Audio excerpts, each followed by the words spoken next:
할렐루야, 반갑습니다. 오늘도 이렇게 수요일 예배 자리에 나오신 우리 성도님들을 환영하고 축복합니다. 이 저녁에 주님의 평안이 저희 가운데 충만하기를 축복합니다. 우리 옆에 계신 분들과 이렇게 인사 나눕시다. 주님의 평안이 충만하기를 축복합니다. 아멘. 정말로 주님의 평안이 우리를 감싸고 덮어서 평안이 늘 충만한 복된 삶을 살아내기를 주의 이름으로 축복합니다. 오늘은 잠시 살펴보던 갈라디아서를 잠깐 멈추고 저희가 다음 주부터 성령 충만 10일 기도회를 준비하며 기도하는데, 오늘 그래서 요나서 말씀을 통하여서 은혜에 대해서 다시 한번 좀 같이 나누고 생각해 보고자 합니다. 사랑하는 한마음 가족 여러분, 벌써 6월 둘째 주입니다. 그렇죠? 어느덧 2024년도를 시작한 지가 얼마 안 된 것 같은데 정말 시간이 참 빠르게 6월 달을 맞이하고 둘째 주를 보내고 있습니다. 지난 5개월 넘은 그 여러분들의 삶의 시간을 돌아보면 어떠셨는지요? 혹시 새해를 시작하면서 하나님의 놀라운 사랑과 은혜의 감사함으로 시작했지만은 점점 감사가 줄고 불평과 불만이 많아지는 그런 시간을 보내고 있지는 않으신지요? 특히 요즘과 같이 경기가 어려운 이런 시대에는 삶이 팍팍해질수록 삶의 자리에서 감사보다는 불평과 불만이 많은 것이 또한 사실이지 않을까 생각을 해봅니다. 그렇게 보니까는 참 우리가 살아가는 것이 쉽지 않다라고 생각됩니다. 원치 않는 고난과 역경이 우리의 인생사에 너무도 많이 나타나고 마주하게 됩니다. 건강의 문제가 있고요, 또 사업의 문제가 있고 자녀의 문제, 여러 가지 관계의 문제로 인하여서 정말로 답이 없고 해결될 것 같지 않은 그런 시간들을 보낼 때도 있는데요. 오늘 본문의 요나도 그런 시련 앞에 지금 서 있게 됩니다. 그래서 오늘은 이 요나서를 통하여서 은혜를 깨닫다라는 제목으로 좀 함께 말씀을 나누고자 합니다. 우리가 오늘 읽은 요나는 주전 8세기 초에 북이스라엘에서 활동했던 선지자였습니다. 오늘날 하나님께서 요나에게 아주 특별한 사명을 부여하십니다. 요나서 1장 2절을 보면 이렇게 이야기하는데요. 우리 같이 한번 보겠습니다. 너는 일어나 저 큰 성읍 니네로 가서 그것을 향하여 외치라. 그 악독이 내 상달되었느니라 하시니라. 너는 일어나 저 큰 성읍 니느웨로 가서 외치라라고 말씀을 주시죠. 하나님의 말씀, 요나를 향한 하나님의 말씀은 아주 간결했습니다. 일어나라, 가라, 외치라.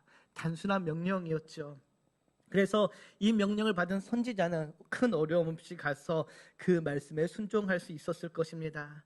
아주 보기에 간단한 명령이었지만, 그러나 그 명령을 받은 요나에게는 그렇게 간단한 명령이 아니었습니다. 왜 간단하지 않았나? 바로 그 말씀을 선포하는 장소가 북이스라엘이 아닌 니느웨였기 때문입니다.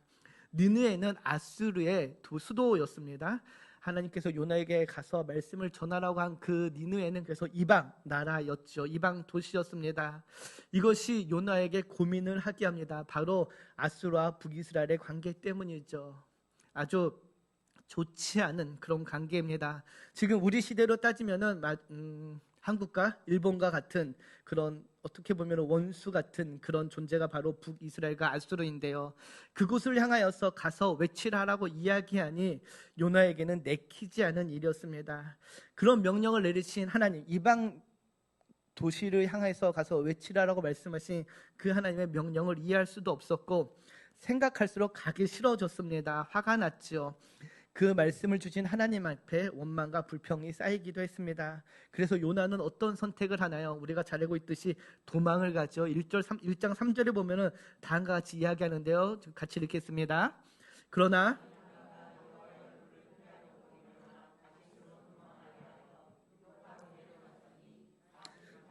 가는 배를 만난지라 여호와의 얼굴을 피하여 그들과 함께 다시스로 가려고 뱃삭을 주고 배에 올랐더라. 요나는 하나님의 말씀에 순종하겠습니다가 아니라 그러나로 시작하죠. 그러나 요나는 하나님의 얼굴을 피하려고 도망갔다라고 이야기합니다. 불편하고 부담스러운 하나님의 말씀을 무시하기로 결정한 것이죠. 그리고 그는 하나님부터 도망치기 시작합니다. 도망자의 길을 선택을 하죠. 하나님의 말씀을 전하는 선지자가 이제는 도망자가 된 것입니다. 사랑하는 성도 여러분, 저 여러분은 어떠한가요? 하나님의 이 불편한 명령에 우리는 순종하고 있는지요? 때로는 우리는 불편한 말씀이 주어질 때가 있습니다. 그럴 때 우리는 요나처럼 하나님의 말씀을 무시하고 외면하고 때론 도망치고 있지 않는지 한번 돌아보길 바랍니다. 하나님의 말씀이 이렇게 외면하고 도망친 요나는 어떻게 되나요? 결국 다시스로 도망가려던 요나는 우여곡절 끝에 바다에 던져지게 되는 운명을 맞이하게 됩니다. 사랑하는 성도 여러분, 요나는 바다에 던져집니다. 바다에 던져졌다는 것은 무엇을 의미하나요? 무엇을 의미하나요? 죽음을 의미합니다. 바다에 던져진다는, 풍랑 가운데 바다에 던져졌다는 것은 바로 죽었다는 것을 의미하죠. 하나님의 얼굴을 피해 도망가려던 선지자는 결국 죽음을 맞이하게 되는 것입니다. 그런데 요나가 죽었나요? 그렇지 않죠. 우리가 알고 있듯이 하나님께서는 큰 고기를 예비하셨습니다. 1장 17절에 보면은 이렇게 이야기하죠. 여호와께서 이미 큰 물고기를 예비하사 요나를 삼키게 하셨으므로 요나가 밤낮 3일을 물고기 뱃속에 있었다라고 이야기합니다. 하나님께서는 큰 물고기를 준비하셔서 요나를 삼키게 하십니다. 그리고 오늘 읽은 이 본문 2장에 바로 그의 일생의 가장 절망적인 상태에 처한 요나의 모습을 우리에게 전하여 주고 있습니다. 이것이 얼마나 절망적인 그런 상황이었는지 2장 2절에 요나는 다음과 같이 고백을 하는데요. 2절을 보면 이렇게 이야기합니다. 이르되 내가 받은 고난으로 말미암아 여호와께 불러 아뢰었더니 주께서 내게 대답하셨고 내가 스올의 뱃속에서 부르짖었더니 주께서 내 음성을 들으셨다라고 이야기하죠. 요나는 지금 자신이 처한 그 상황을 스올의 뱃속이라고 이야기합니다. 스올이 어디인가요? 유대의 그 우주관에서 스올은 죽은 사람이 가는 곳을 이야기합니다. 죽음과 같은 절망적인 상태를 스올이라고 이야기하는 것이죠. 요나는 이미 자신이 죽었다라고 고백하고 있는 것입니다. 내가 스올의 상태, 죽어서 지옥과 같은 곳에 빠져 있다라고 이야기하고 있는 것이죠. 사랑하는 성도 여러분, 질문 하나 드리겠습니다. 요나는 이미 바다에 던져졌습니다. 바다에 던져지면 어떻게 된다고요? 죽게 되겠죠. 그러면은 지금 요나가 있는 그 물고기 뱃속은 죽음의 자리인가요? 아니면 구원의 은혜의 자리인가요? 죽음의 자리일까요? 은혜의 자리일까요? 지금 요나가 있는 물고기 뱃속이 요나의 고백처럼 술과 같은 최악의 장소였을까요? 아니면 하나님의 은혜로 말미암아 간신히 생명을 구한 구사일생 은혜의 자리였을까요? 네? 둘 다요. 처음에는 죽음의 자리였겠죠. 그러나 오늘 본문을 보다 보면 알겠지만 그것이 은혜의 자리였음을 요나는 깨닫게 됩니다. 그래서 오늘 설교의 제목이 요나 은혜를 깨닫다입니다. 사랑하는 성도 여러분, 바닷속에 던져졌다는 것은 죽음을 의미합니다. 그러나 하나님께서는 큰 고기를 예배하셔서 그를 삼키게 하심으로 그의 생명을 연장시켜 주시죠. 그래서 그 물고기 뱃속은 죽음과 같은 소울의 뱃속이었지만은 그러나 그곳이 은혜의 자리요 생명의 자리가 되는 것입니다. 왜 물고기 뱃속이 요나에게 구사일상의 은혜의 자리인지 오늘 말씀을 통해서 좀 하나씩 살펴보고자 합니다. 먼저 요나서를 읽으면서 좀 우리가 알아야 할 것이, 제가 어렸을 적에 이런 상상을 해봤습니다. 어떻게 사람이 물고기 뱃속에 들어갈 수가 있지?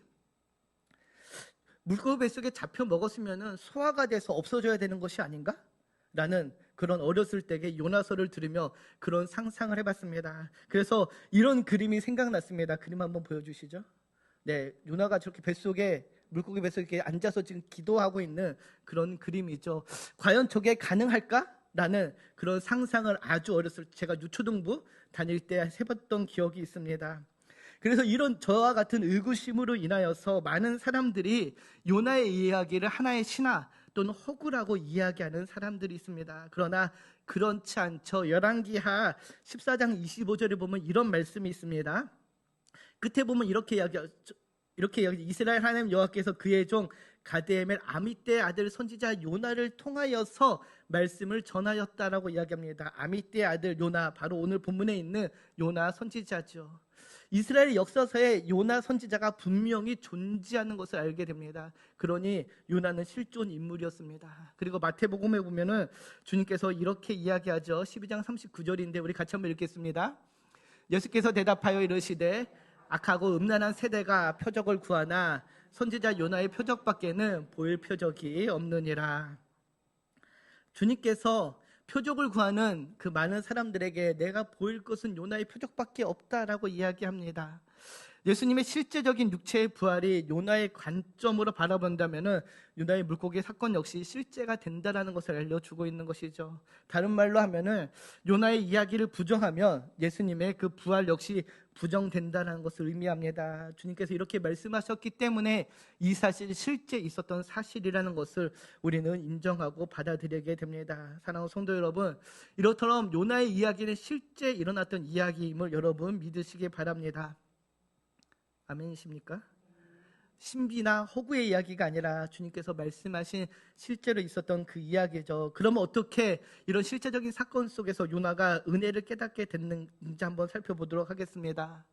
요나는 지금 물고기 뱃속에 있습니다. 아주 캄캄했을 것으로 상상이 되는데요. 그곳에서 요나가 무엇을 할 수 있을까요? 물고기 뱃속에 있는 요나가 할 수 있는 것은 아무것도 없었을 것입니다.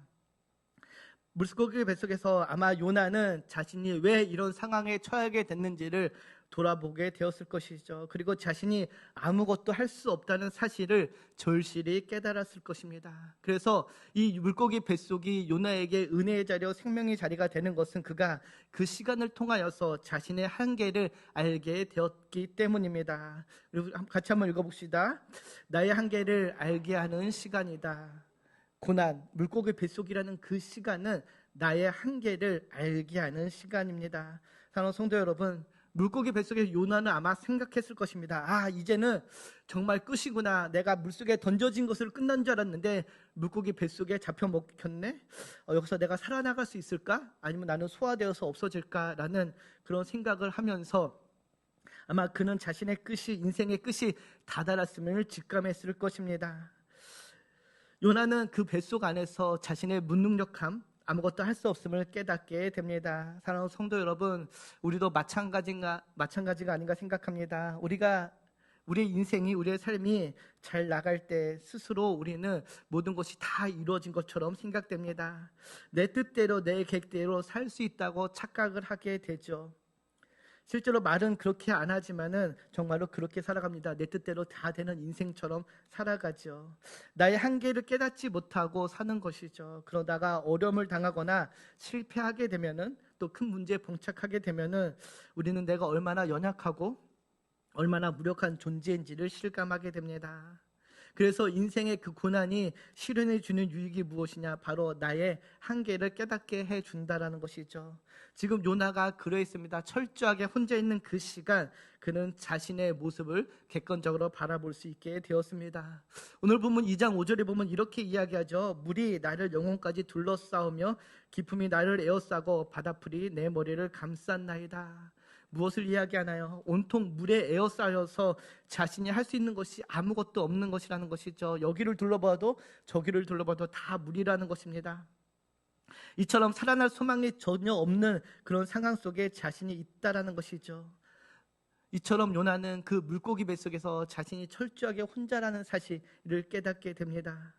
사랑하는 성도 여러분, 우리에게 고난이 있기 전 우리가 사람들에게 둘러싸여 있을 때는 내가 누구인지, 또 나의 능력이 어떠한지 우리는 정확히 알지 못할 때가 있습니다. 누가복음에 기록되어 있는 탕자의 비유를 보면 알 수 있습니다. 아버지의 유산을 물려받은 둘째 아들이 먼 타국으로 떠나죠.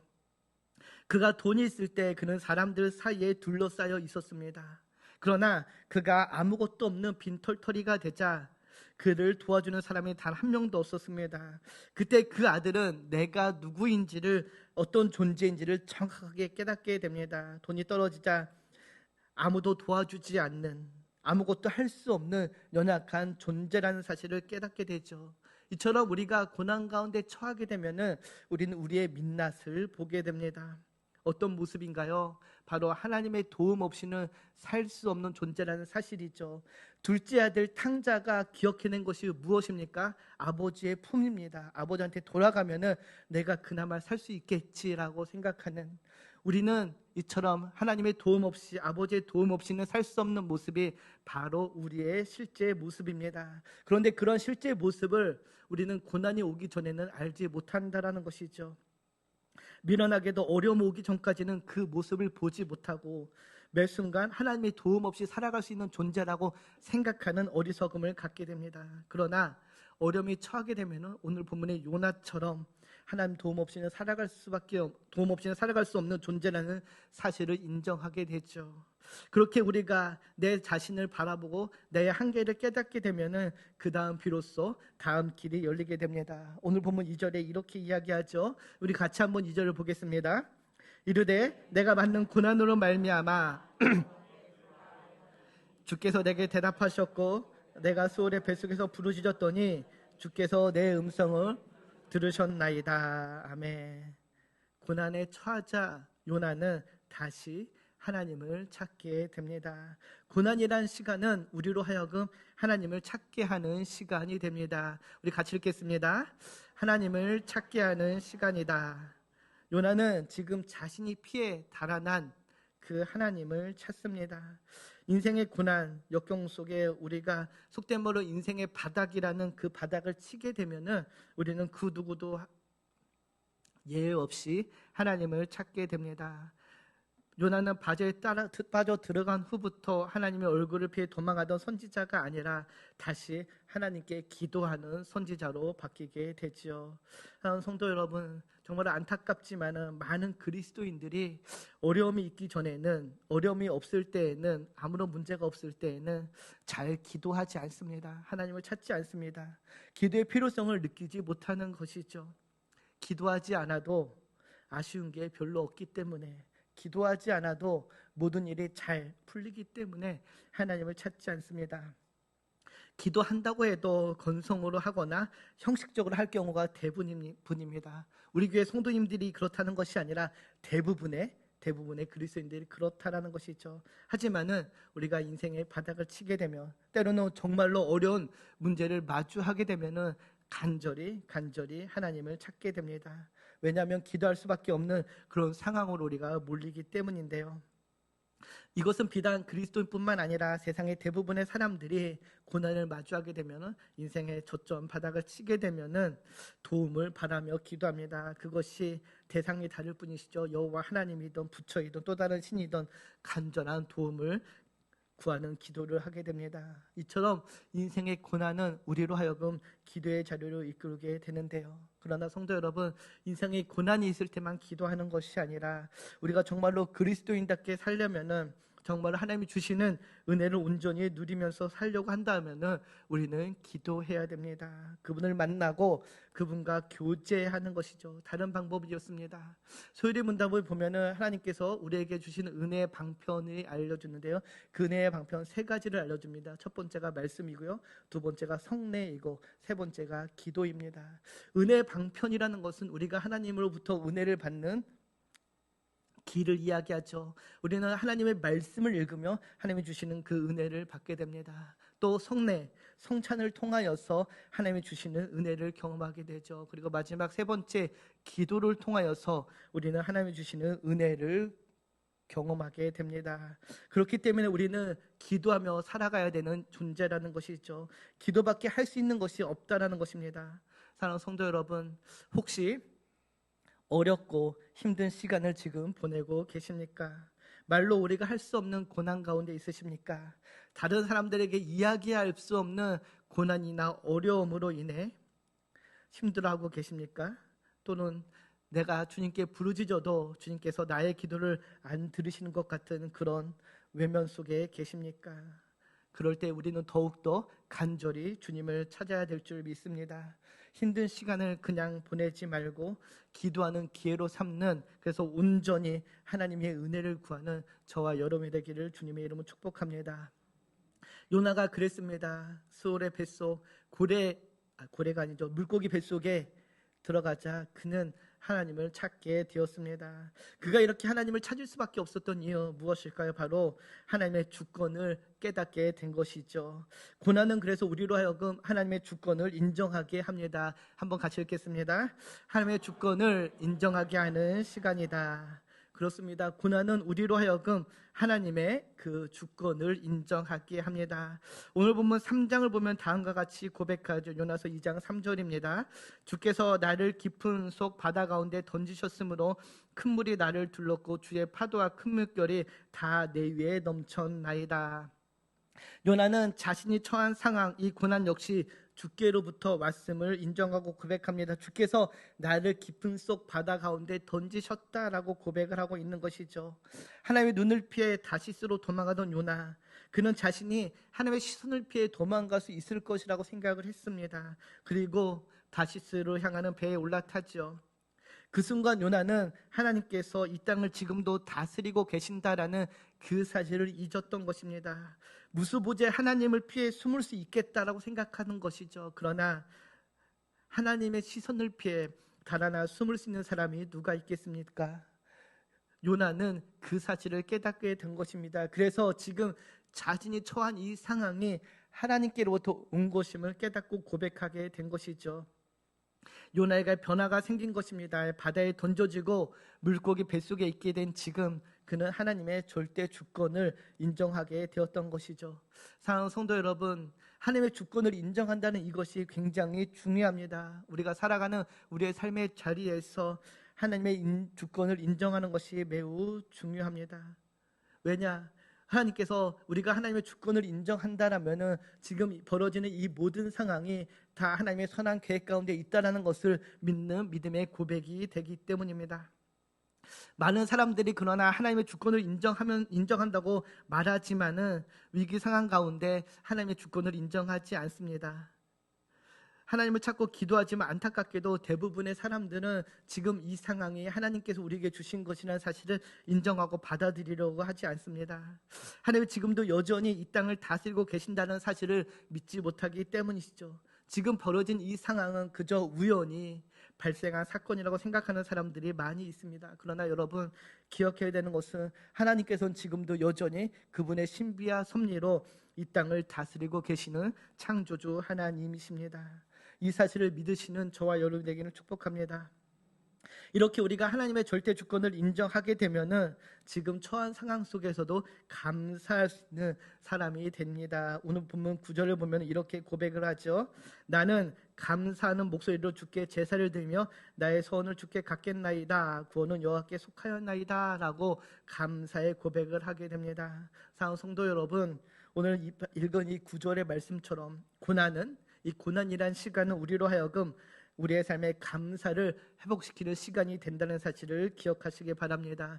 우리 같이 한번 읽겠습니다. 고난은 우리의 삶의 감사를 회복하는 시간이다. 아멘. 여러분 믿으십니까? 고난이 우리의 삶의 감사로 회복한다는 이 사실을.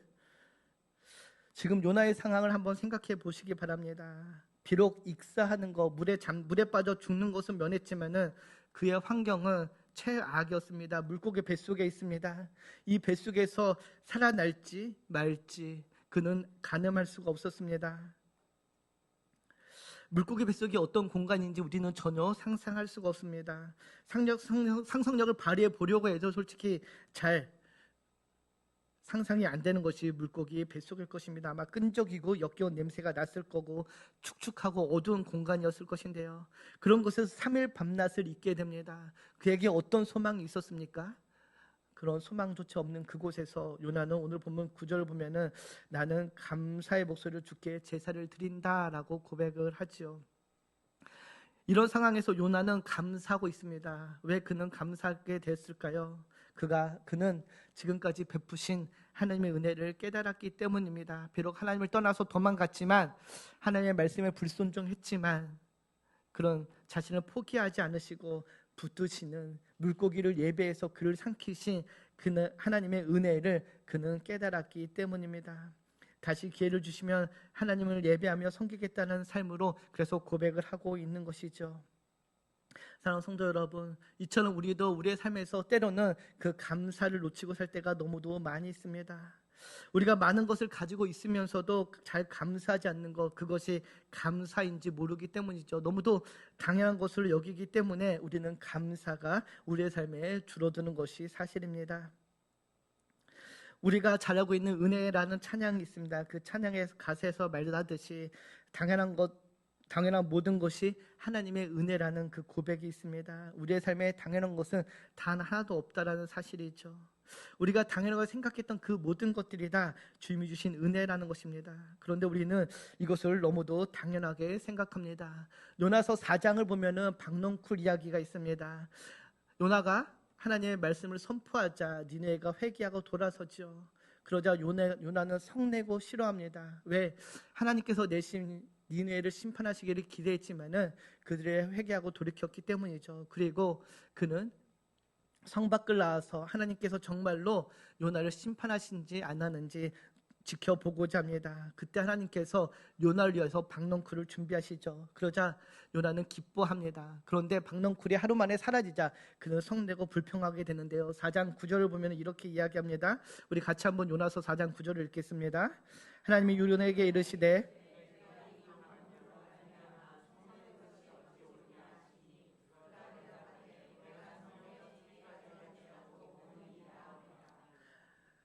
자신이 아무것도 하지 않은 하나님께서 예배한 그 박넝쿨로 인하여서 기뻐했던 요나가 그것이 없어지자 성냅니다. 하나님께서 물으시죠. 네가 성내는 것이 옳으냐? 하니 요나가 내가 죽기까지 할지라도 옳다라고 이야기합니다.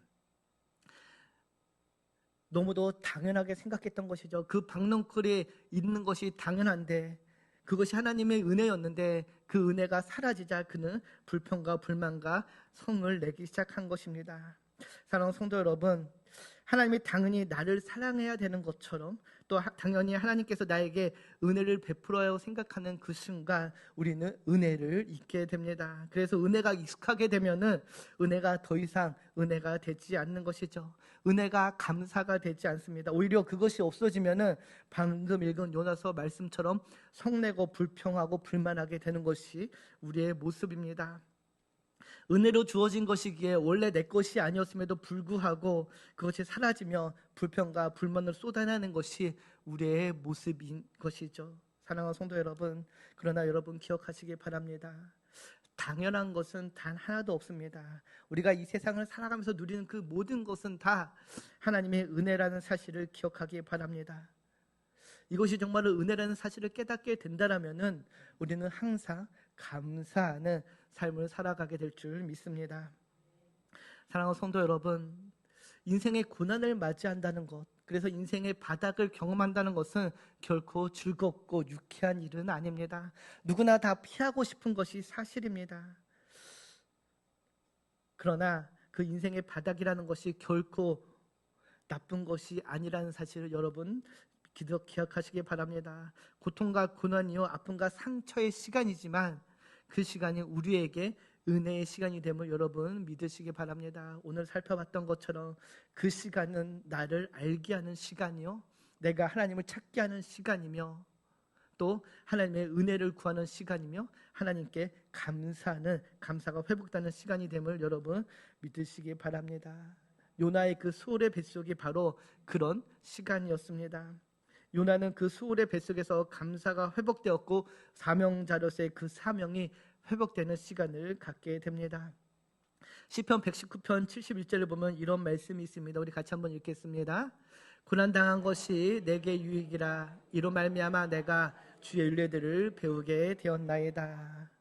고난이 유익이라는 이 사실, 이 시편 기자의 고백을 여러분 나의 고백이 되기를 소망합니다. 그 고난의 시간, 인생의 바닥을 겪으면서 우리는 정말로 죽을 것 같은 그런 어려운 시간을 보내게 되지만 그 시간 속에서 우리는 온전히 하나님을 경험하게 될 줄 믿습니다. 하나님을 만나게 되는 시간이 될 줄 믿습니다. 어쩌면 요나가 그곳에서 정말로 하나님의 은혜를 깨달았던 것처럼 우리도 그런 시간을 통하여서 나를 지금도 나와 함께 하시는 그 하나님의 은혜를 깨닫게 되는 시간이 될 줄 믿습니다. 우리의 인생은 늘 정상에만 있는 것은 아닙니다. 언제나 늘 정상에만 머무를 수는 없습니다. 때로는 롤러코스터처럼 굴곡진 삶을 살아가게 되는 시간을 갖게 됩니다. 그러나 여러분 그것조차도 하나님의 은혜라는 사실, 그 시간을 통하여서 하나님께서는 우리의 삶에 끼어있는 여러 불순물들을 제거하기를 원하십니다. 그리고 온전히 그 시간을 통하여서 우리로 하여금 하나님만을 바라보게 하십니다. 그래서 우리로 하여금 정금과 같이 나와서 하나님의 자녀요 백성으로 살아가게 하십니다. 이것이 은혜입니다. 그러니 그 은혜를 붙드시는 우리 한마음교회 성도님들 되기를 소망합니다. 또 그 은혜를 경험하시기를 축복합니다. 성도 여러분, 우리가 항상 기억해야 되는 존재가 있습니다. 지난 시간에도 말씀드렸지만은 우리 하나님은 우리가 생각하는 것보다 훨씬 크신 하나님입니다. 훨씬 크신 능력을 갖고 계시죠. 그리고 그 하나님은 지금도 그분의 신비와 섭리로 이 땅을, 이 세계를, 우리를 다스리고 계십니다. 그래서 우리의 삶이 굴곡진 삶을 산다 해도, 우리의 삶이 때로는 엉망진창이 되어버리는 순간이 있다 할지라도 하나님께서 언제나 우리와 함께 하신다는 그 사실을 믿으시기 바랍니다. 그럴 때 우리는 주의 은혜로 살아가게 될 줄 믿습니다. 우리의 삶이 술술 잘 풀려서가 아니라, 우리의 삶이 편안해서가 아니라 하나님께서 함께 하신다는 그 사실로 우리는 감사하게 될 줄 믿습니다. 지난 시간 말씀드렸듯이 또 청년 예배에서도 말씀드렸는데요, 우리가 살아가면서 항상 기억해야 되는 큰 존재가 있습니다. 바로 하나님이시죠. 그 하나님이 어떤 하나님이신가를 우리가 알아야 되는 것입니다. 우리 하나님은 사랑의 하나님이십니다. 그분은 선하신 하나님이십니다. 그리고 그분은 언제나 옳습니다. 그래서 우리가 고난 가운데 있을 때라도, 때로는 원치 않는 상황이 있을 때라도 이 사실을 우리가 기억한다라면은 우리는 이렇게 고백하게 될 줄 믿습니다. 하나님은 사랑이십니다. 그래서 그분이 나를 고난 가운데 두셨습니다. 하나님은 선하십니다. 그래서 그분이 나로 인내하게 하십니다. 하나님은 선하십니다. 그래서 그분이 나로 십자가를 지게 하십니다. 아멘으로 고백하실 수 있으십니까, 여러분? 바라기는 우리를 향한 그 하나님의 선한 계획이 우리를 하나님의 구원의 섭리 가운데 가장 좋은 길로 인도하신다는 그 사실로 인해서 기뻐하고 감사하는 우리 한마음교회 성도님이 되기를 축복합니다. 그 신실하신 하나님께서 오늘도 저와 여러분을 가장 좋은 길로 인도하시며 우리로 하여금 승리의 삶을 살게 하실 줄 믿습니다.